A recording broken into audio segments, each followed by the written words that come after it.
Day 32, February 1st, and today we start a new month plus a new book, Exodus. We are going to go through Exodus chapter 1 through Exodus chapter 4, verse 17, plus 1 Chronicles chapter 6, verses 1 through 3a. We start with Exodus chapter 1, which occurred approximately 1526 BC. These are the names of the sons of Israel who went to Egypt with Jacob, each with his family: Reuben, Simeon, Levi, and Judah, Issachar, Zebulun, and Benjamin, Dan and Naphtali, Gad, and Asher. The descendants of Jacob numbered 70 in all. Joseph was already in Egypt.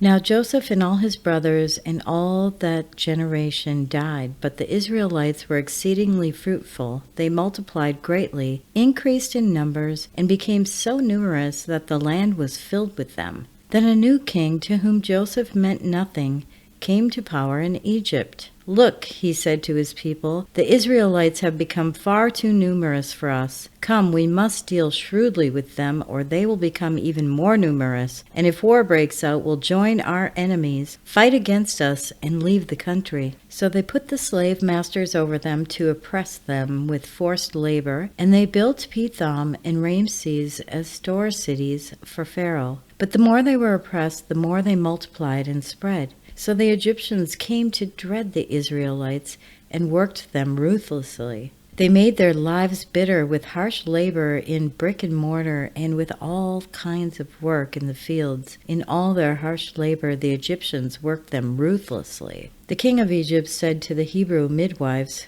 whose names were Shiphrah and Puah, "When you are helping with the Hebrew women during childbirth on the delivery stool, if you see the baby is a boy, kill him. But if it is a girl, let her live." The midwives, however, feared God and did not do what the king of Egypt had told them to do. They let the boys live.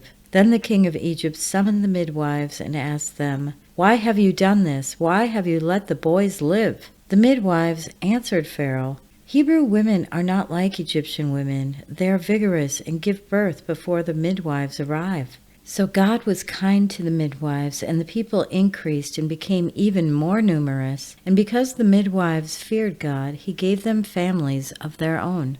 Then Pharaoh gave this order to all his people: "Every Hebrew boy that is born you must throw into the Nile, but let every girl live." Now a man of the tribe of Levi married a Levite woman, and she became pregnant and gave birth to a son. When she saw that he was a fine child, she hid him for 3 months. But when she could hide him no longer, she got a papyrus basket for him and coated it with tar and pitch. Then she placed the child in it and put it among the reeds along the bank of the Nile. His sister stood at a distance to see what would happen to him. Then Pharaoh's daughter went down to the Nile to bathe, and her attendants were walking along the river bank. She saw the basket among the reeds and sent her female slave to get it. She opened it and saw the baby. He was crying, and she felt sorry for him.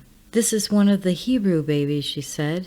Then his sister asked Pharaoh's daughter, "Shall I go get one of the Hebrew women to nurse the baby for you?" "Yes, go," she answered. So the girl went and got the baby's mother. Pharaoh's daughter said to her, "Take this baby and nurse him for me, and I will pay you." So the woman took the baby and nursed him. When this child grew older, she took him to Pharaoh's daughter, and he became her son. She named him Moses, saying, "I drew him out of the water." Now we start Exodus chapter 2, and this is approximately 1486 BC. Therefore Moses was 40 years old. One day, after Moses had grown up, he went out to where his own people were and watched them at their hard labor. He saw an Egyptian beating a Hebrew, one of his own people. Looking this way and that and seeing no one, he killed the Egyptian and hid him in the sand. The next day he went out and saw 2 Hebrews fighting. He asked the one in the wrong, "Why are you hitting your fellow Hebrew?" The man said, "Who made you ruler and judge over us? Are you thinking of killing me as you killed the Egyptian?" Then Moses was afraid and thought, "What I did must have become known. When Pharaoh heard of this, he tried to kill Moses, but Moses fled from Pharaoh and went to live in Midian, where he sat down by a well. Now a priest of Midian had 7 daughters, and they came to draw water and fill the troughs to water their father's flock. Some shepherds came along and drove them away, but Moses got up and came to their rescue and watered their flock. When the girls returned to rule their father, he asked them, "Why have you returned so early today?" They answered, "An Egyptian rescued us from the shepherds. He even drew water for us and watered the flock." "And where is he?" Reuel asked his daughters. "Why did you leave him? Invite him to have something to eat." Moses agreed to stay with the man who gave his daughter Zipporah to Moses in marriage. Zipporah gave birth to a son, and Moses named him Gershom, saying, "I have become a foreigner in a foreign land." During that long period, the king of Egypt died. The Israelites groaned in their slavery and cried out, and their cry for help because of their slavery went up to God. God heard their groaning, and he remembered his covenant with Abraham, with Isaac, and with Jacob. So God looked on the Israelites and was concerned about them. 1 Chronicles chapter 6, verses 1 through 3a. The sons of Levi, Gershon, Kohath, and Merari. The sons of Kohath, Amram, Ishar, Hebron, and Uzziel. The children of Amram, Aaron, Moses, and Miriam. Exodus chapter 3, approximately 1446 BC. Now Moses is 80 years old. Now Moses was tending to the flock of Jethro, his father-in-law, the priest of Midian, and he led the flock to the far side of the wilderness and came to Horeb, the mountain of God. There an angel of the Lord appeared to him in flames of fire from within a bush. Moses saw that through the bush the fire did not burn up, so Moses thought, "I will go over and see this strange sight, why the bush does not burn up." When the Lord saw that he had gone over to look, God called him from within the bush, "Moses, Moses." And Moses said, "Here I am." "Do not come any closer," God said. "Take off your sandals, for the place where you are standing is holy ground." Then he said, "I am the God of your father, the God of Abraham, the God of Isaac, and the God of Jacob." At this, Moses hid his face because he was afraid to look at God. The Lord said, "I have indeed seen the misery of my people in Egypt. I have heard them crying out because of their slave drivers, and I am concerned about their suffering. So I have come down to rescue them from the hand of the Egyptians and to bring them up out of that land into a good and spacious land, a land flowing with milk and honey, the home of the Canaanites, Hittites, Amorites, Perizzites, Hivitites, and Jebusites. And now the cry of the Israelites has reached me, and I have seen the way the Egyptians are oppressing them. So now go. I am sending you to Pharaoh to bring my people, the Israelites, out of Egypt." But Moses said to God, "Who am I that I should go to Pharaoh and bring the Israelites out of Egypt?" And God said, "I will be with you, and this will be the sign to you that it is I who have sent you. When you have brought the people out of Egypt, you will worship God on this mountain." Moses said to God, "Suppose I go to the Israelites and say to them, 'The God of your father has sent me to you,' and they ask me, 'What is his name?' Then what shall I tell them?" God said to Moses, "I am who I am.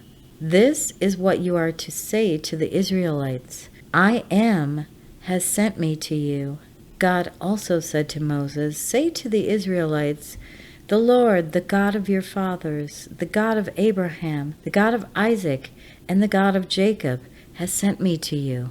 This is my name forever, the name you shall call me from generation to generation. Go, assemble the elders of Israel and say to them, 'The Lord, the God of your fathers, the God of Abraham, Isaac, and Jacob, appeared to me and said, I have watched over you and have seen what has been done to you in Egypt, and I have promised to bring you up out of your misery in Egypt to the land of the Canaanites, Hittites, Amorites, Perizzites, Hivitites, and Jebusites, a land flowing with milk and honey. The elders of Israel will listen to you. Then you and the elders are to go to the king of Egypt and say to him, 'The Lord God of the Hebrews has met with us. Let us take a 3-day journey into the wilderness to offer sacrifices to the Lord our God. But I know that the king of Egypt will not let you go unless a mighty hand compels him. So I will stretch out my hand and strike the Egyptians with all the wonders that I will perform among them. After that, he will let you go. And I will make the Egyptians favorably disposed toward this people, so that when you leave, you will not go empty-handed. Every woman is to ask her neighbor and any woman living in her house for articles of silver and gold and for clothing, which you will put on your sons and daughters. And so you will plunder the Egyptians. Moses answered, "What if they do not believe me or listen to me and say, 'The Lord did not appear to you'?" Then the Lord said to him, "What is that in your hand?" "A staff," he replied. The Lord said, "Throw it on the ground." Moses threw it on the ground, and it became a snake, and he ran from it. Then the Lord said to him, "Reach out your hand and take it by the tail." So Moses reached out and took hold of the snake, and it turned back into a staff in his hand.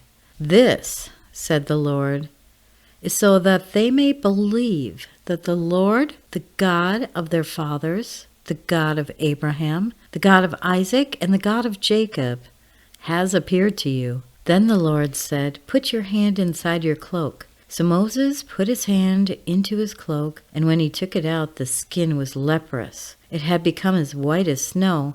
"Now put it back in your cloak," he said. So Moses put his hand back into his cloak, and when he took it out, it was restored like the rest of his flesh. Then the Lord said, "If they do not believe you or pay attention to the first sign, they may believe the second. But if they do not believe these 2 signs or listen to you, take some water from the Nile and pour it on the dry ground. The water you take from the river will become blood on the ground." Moses said to the Lord, "Pardon your servant, Lord. I have never been eloquent, neither in the past nor since you have spoken to your servant. I am slow of speech and tongue." The Lord said to him, "Who gave human beings their mouths? Who makes them deaf or mute? Who gives them sight or makes them blind? Is it not I, the Lord? Now go, I will help you speak and will teach you what to say." But Moses said, "Pardon your servant, Lord. Please send someone else."